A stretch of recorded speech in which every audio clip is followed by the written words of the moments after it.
Paulo, sumakay sa car ni Kim. Magjowa na ang peg. Aamin na kaya? I'm overheated, can hardly sleep at night,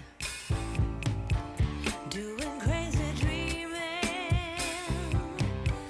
You're the reason why. Hiding by the baby. Marami ang natuwa sa sunod-sunod na magkasama sina Kim Chiu at Paolo Avellino. Una ay sa premiere night ng pelikula ng aktor na dumalo ang actress. Pagkatapos ay spotted ulit ang dalawa sa wedding reception ng kasal ng co-star nila sa What's Wrong with Secretary Kim na si Angeline Quinto. Kinakiligan naman ng lahat ang eksena sa elevator booth ng Kim Pao kung saan ay nagharutan ang dalawa.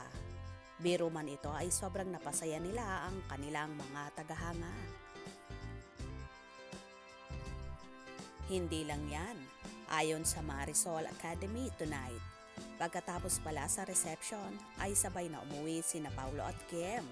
Take note, ang aktor ang sumakay sa sasakyan ni Kim. Tanong ng madlang people, magjowa na ba ang dalawa? Sa Showtime naman ay inabangan ang pagpunta ni Paulo dahil birthday presentation ni Kim. Pero nagbigay lamang ito ng video message. Marami pa rin ang natuwa at kinilig. 3 special na tao ang bumati kay Kim. Ito'y sina Paulo, Direk Loren Jogi at ang ama nito. Pinapalagay ng kanilang mga fan na ito ang 3 lalaking pinakamahalaga sa buhay ng Chinita Princess. Well, isa nga si Paulo sa special sa buhay ni Kimi ngayon at siya rin ang isa sa nagpapasaya sa dalaga. Kitang-kita naman sa aktres ang pagiging happy nito at lalong gumaganda. Iba talaga mag-aalaga ang isang Paulo Avellino. Marami naman ang naniniwala na talagang may something na sa Kim Pao na kahit ang kapatid ni Kim na si Lakam Bini Chu or Ate Lakam ay kinikilig sa dalawa. Tila boto naman si Ate Lakam kay Paulo para sa kanyang nakababatang kapatid. So happy rin ang mga kaibigan ni Kim at mga kasamahan sa Showtime na nakikita nilang in love na ang dalaga at talagang pumapag-ibig na ulit. Hindi pa man nila tahasang inaamin sa publiko ang relasyon nila. Hayaan na lang natin muna silang i-enjoy ang kanilang moment.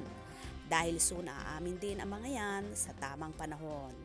Marami pa lang kasi na issue ngayon kaya ayaw pa nilang ibandera ang totoong estado ng kanilang relasyon.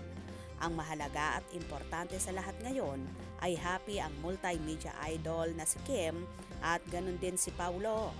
Sana nga pang forever na ang Kim Pao, ang hiling ng kanilang mga supporters. Kaya naman tumutok at wag na wag pauhulit sa mga maiinit na kaganapan. Anong inyong magiging reaction sa video ito? Comment below.